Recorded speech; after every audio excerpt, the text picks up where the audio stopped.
ಆಜಿ ಮಸಾಲ. ಎಂತ ಅಡಿಗೆಯ ರುಚಿಯಾಗೋ ರಹಸ್ಯವು 20 ರೂಪಾಯಿ. ಜಮೀರ್ ಅಹಮದ್ ಖಾನ್ ಮೋಸ್ಟ್ ಕಾಂಟ್ರವರ್ಷಿಯಲ್ ಈ ಕಳೆದ ಒಂದು 2-3 ತಿಂಗಳಿಂದ ಕೊನೆಗೂ ಅವರು ಮಂತ್ರಿ ಆದರು.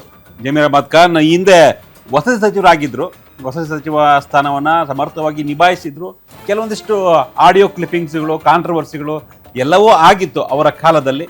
ಅಧಿಕಾರಿಗಳ ನಡುವಿನ ಒಂದು ಸಂಭಾಷಣೆ ಅಥವಾ MLA ಮಾಡಿದಂತಹ ಒಂದು ಸಂಭಾಷಣೆ, ಅವರು ಲಂಚ ಕೇಳ್ತಾರೆ, ಇದೆಲ್ಲ ತುಂಬ ದೊಡ್ಡ ಮಟ್ಟದ ಕಾಂಟ್ರವರ್ಸಿ ಆಗಿತ್ತು. ಅದರ ಜೊತೆಗೆ ಅವರು ಬೇರೆ ಬೇರೆ ರಾಜಕಾರಣದಲ್ಲಿ ಕಾಂಟ್ರವರ್ಸಿ ಮಾಡಿಕೊಂಡು ಈಗ ಕೊನೆಗೂ ಮಂತ್ರಿ ಆಗಿದ್ದಾರೆ. ಈ ಬಾರಿ ಅವರಿಗೆ ವಕ್ಫ್ ಮತ್ತೆ ಅಲ್ಪಸಂಖ್ಯಾತ ಕಲ್ಯಾಣ ಹಜ್ ಇಲಾಖೆನ ಕೊಡಬಹುದು ಅನ್ನೋ ಲೆಕ್ಕಾಚಾರದಲ್ಲಿ ಇದ್ದಾರೆ ಅನ್ನೋ ಲೆಕ್ಕಾಚಾರ. ಸೊ ಅವರೇನೋ ವಸತಿನೇ ಬೇಕು ಅಂತ ಕೇಳ್ತಾ ಇದ್ದಾರೆ ಅಂತ ಮಾಹಿತಿ. ವಸತಿ ಆದ್ರೂ ಕೊಡಿ, ಇಲ್ಲಾಂದ್ರೆ ಅದಕ್ಕೆ ತಕ್ಕಂಗೆ ನನ್ನ ಸೀನಿಯಾರಿಟಿಗೆ ತಕ್ಕಂತ ಒಂದು ಇಲಾಖೆ ಕೊಡಿ ಅಂತ ಹೇಳ್ಬಿಟ್ಟು ಬೇರೆ ಇಲಾಖೆಯನ್ನು ಕೇಳ್ತಾ ಇರೋದು ನಿಜ. ಆದ್ರೆ ವಸತಿ ಇಲಾಖೆಯನ್ನು ಕೂಡ ಚೆನ್ನಾಗಿ ನಿಭಾಯಿಸಿದ್ರು. ಜೊತೆಗೆ ನೀವ್ ಹೇಳ್ದಂಗೆ ಕಾಂಟ್ರವರ್ಸಿಗಳಾಗಿದ್ ನಿಜ. ಇವ್ರಿಗಿಂತಲೂ ಕೂಡ ಇವ್ರ ಜೊತೆ ಇದ್ದಂತಹ ಅಧಿಕಾರಿಗಳು ಮತ್ತೆ ಅವ್ರ ಜೊತೆ ಇದ್ದಂತಹ ಸಂಬಂಧಪಟ್ಟಂತಹ ಕೆಲವೊಂದಿಷ್ಟು ಹಿಂಬಾಲಕರಿಂದಲೇ ಹಿಂಬಾಲಕರು ಆಡಿಯೋ ಎಲ್ಲ ಹೊರಗಡೆ ಬಂತು. ಅದೆಲ್ಲ ನಂದಲ್ಲ ಅಂತಾನು ಕೂಡ ಇವ್ರದಲ್ಲ, ಅದಕ್ಕೂ ಅಧಿಕಾರಿಗಳದ್ದು, ಅದಕ್ಕೂ ನನಗೆ ಸಂಬಂಧನೂ ಇಲ್ಲ ಅಂತಾನು ಕೂಡ ಸಮರ್ಥನೆ ಮಾಡ್ಕೊಂಡ್ರು. ಈ ಬಾರಿ ಬಹುತೇಕ ವಸತಿ ಖಾತೆ ಕೊಡ್ಬೋದು.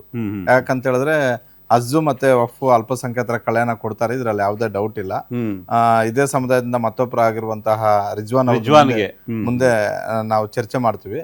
ಆದ್ರೆ ಈ ಬಾರಿ ವಸತಿ ಇಲಾಖೆನ ಬೇರೆಯವ್ರಿಗೆ ಕೊಡಬೇಕು ಅನ್ನುವಂತ ಒಂದು ಚರ್ಚೆ, ಶಿವಲಿಂಗೇಗೌಡರು ಕೊಡಬೇಕು ಅಂತ ಮುಖ್ಯಮಂತ್ರಿಗಳ ಟೀಮಲ್ಲಿ ಅದು ಬಹಳ ಬಿರುಸಾಗಿ ಚರ್ಚೆ ಆಗ್ತಿದೆ. ಜೊತೆಗೆ ಹಿಂದೆ ಶಿವಲಿಂಗೇಗೌಡರು ಅದೇ ನಿಗಮವನ್ನು ನಿಭಾಯಿಸಿದ್ರು, ವಸತಿ ನಿಗಮವನ್ನ ನಿಭಾಯಿಸಿದ್ರು. ಅವ್ರು ಕೊಟ್ರೆ ಅನುಭವ ಆ ಇಲಾಖೆಯನ್ನು ಸರಿಯಾಗಿ ನಡೆಸ್ಬೋದು ಅಂತ. ಹೀಗಾಗಿ ಈ ಬಾರಿ ಒಂದು ಇಲಾಖೆಗೆ ಜಮೀರ್ ಅಹಮದ್ ಖಾನ್ ಅವ್ರಿಗೆ ಹೋಗ್ ಗ್ಯಾರಂಟಿ. ಆದ್ರೆ ಇವರು ಸಚಿವರಾಗೋದಕ್ಕೂ ಮೊದಲು ಬೇರೆ ರೀತಿ ಚರ್ಚೆ ಆಗ್ತಿತ್ತು. ಸಚಿವರಾಗೋದೇ ಇಲ್ಲ, ಅಷ್ಟು ಸುಲಭ ಇಲ್ಲ ಅಂತ ಹೇಳ್ಬಿಟ್ಟು. ಆದ್ರೆ ಪಟ್ಟಿ ಬರೋಷ್ಟೊತ್ತಿಗೆ ಜಮೀರ್ ಅಹಮದ್ ಖಾನ್ ಅವರ ಹೆಸರು ಇತ್ತು. ಕೊನೆಗಾಗ್ಲಿ ಲಾಸ್ಟ್ ಮಧ್ಯಲ್ಲಾಗ್ಲಿ ಫಸ್ಟ್ ಅಲ್ಲಾದ್ರಿ ಒಟ್ನಲ್ಲಿ ಪಟ್ಟಿಯಲ್ಲಿ ಇವ್ರ ಹೆಸರು ಅದು ಕೊನೆಗೆ ಅನ್ನೋದು ಕಾರಣ ಅವರ ಜಮೀರ್ ಆಲ್ಫಾಬೆಟಿಕಲ್ ಮಾಡಿದ್ರು, ಅದು ಕೊನೆಗಿತ್ತು ಅಷ್ಟೇ. ಹೌದು, ಅಲ್ಲಲ್ಲ, ಇದು 2ನೇ ಹಂತದಲ್ಲಿ ಬಂತು ಅಂತ ಕಾಂಗ್ರೆಸ್ ಹೈಕಮಾಂಡ್ ಕಳಿಸಿದ ಪಟ್ಟಿಯಲ್ಲಿ ಜಾತಿವಾರು ಕಳಿಸಿದ್ರು. ಜಾತಿವಾರು ಕಳಿಸಿದಾಗ್ಲೂ ಕೂಡ ಆಫ್ಟರ್ ರಿಜ್ವಾನ್ ಜಮೀರ್ ಹೆಸರಿತ್ತು.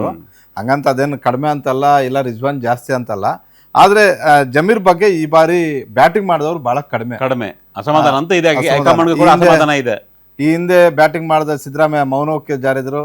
ಈ ಹಿಂದೆ ಬೇಡ ಅಂತಿದ್ದವರು DK ಶಿವಕುಮಾರ್ ಈ ಬಾರಿ ಒಂದ್ ಸ್ವಲ್ಪ ಫಾರಾಗಿ ಮಾತಾಡಿದ್ರು. BK ಹರಿಪ್ರಸಾದ್ ಅವರು ಫಾರಾಗಿ ಮಾತಾಡಿದ್ರು. ಅದೇ ರೀತಿ ಸತೀಶ್ ಜಾರಕಿಹೊಳಿ ಅವರು ಇವ್ರ ಜೊತೆ ಇದ್ರು. ಹೀಗಾಗಿ ಈ ಬಾರಿ ಬಹಳಷ್ಟು ಹರಸಾಹಸ ಪಟ್ಟು ಸಚಿವರಾಗಿದ್ದಾರೆ. ಆದ್ರೆ ಈ ಹಿಂದೆ ಇದ್ದ 4-5 ಖಾತೆಗಳಿಗಿಂತಲೂ ಕೂಡ 1-2 ಖಾತೆಗಳಿಗೆ ಇವ್ರಿಗೆ ಹೋಗಿ ಬೀಳುತ್ತೆ. 2 ಇರ್ಬೋದಾಗಿದ್ರೆ